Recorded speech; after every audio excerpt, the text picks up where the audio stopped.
Hi, it's John Glynn, and in this session I'm going to be looking at the Layers panel on the right hand side of your Photoshop Elements work area.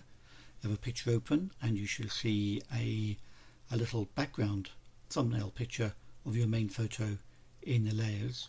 Layers, if it isn't open, is at the bottom under the word Layers, and also in the window where it says Layers.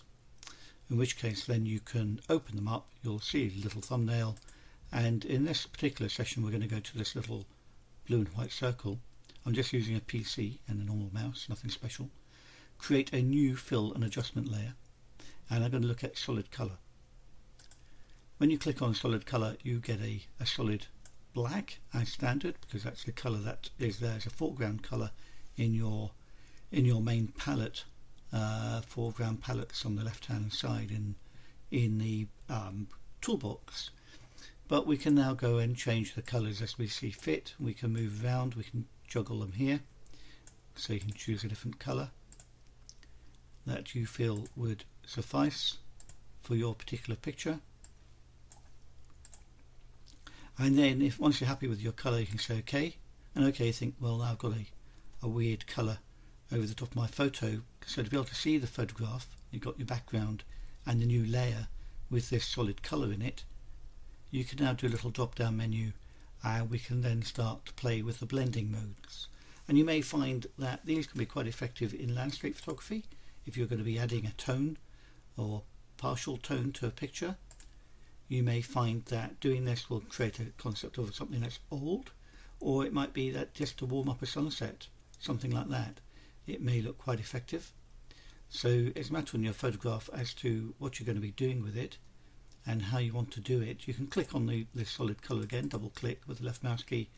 You can always choose a different colour, say OK, and now I've got blue everywhere, and I can then say, well, if I want to be able to see more of the picture and just play with that colour and allow the sky to have gone bluer, I can go to my mask, which is the white sheet in the same layer, this solid colour layer. It's white sheet with a mask, and in my picture panel, or not the picture panel, but the toolbox panel, toolbox panel on the left hand side, you'll see set foreground colours. It's white at the moment, but if I change them and make it black, and I have the paintbrush on, and I've definitely selected this particular box, so it's got a blue line around it.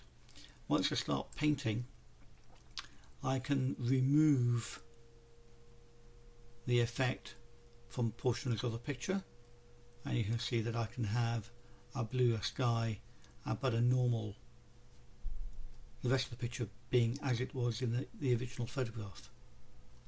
Okay, so I can start working my way around the picture and just have a bluer sky, for instance.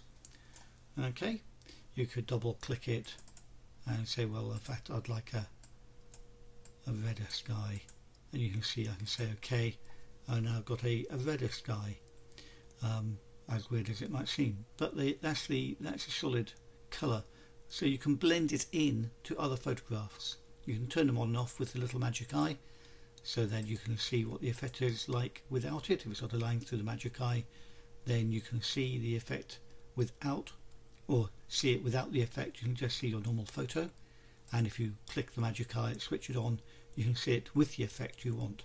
So have a go. You can obviously create another one of these solid colours if you wish, another solid colour above, and again the same idea. You can go to your blending options and do an overlay, for instance, turn the one off below, and now I've created a nighttime scene. So it's a matter of trying these out. You also have opacity, and you can change the opacity of the effect if you like, so you can make it darker, sort of moodier, just by using black ink. So have a go at doing these sort of things. It's just getting used to what the solid colour would do for your pictures. You may never use them, of course, but it's a matter of trying them out and just seeing what the effect will look like. And if you don't try it, you won't know. So, and it's a good way of also just learning how these effects will impact your particular photograph in photographic terms. So have a look at the solid. That's just the solid colour, and see how you get on with it. Okay, thanks for watching.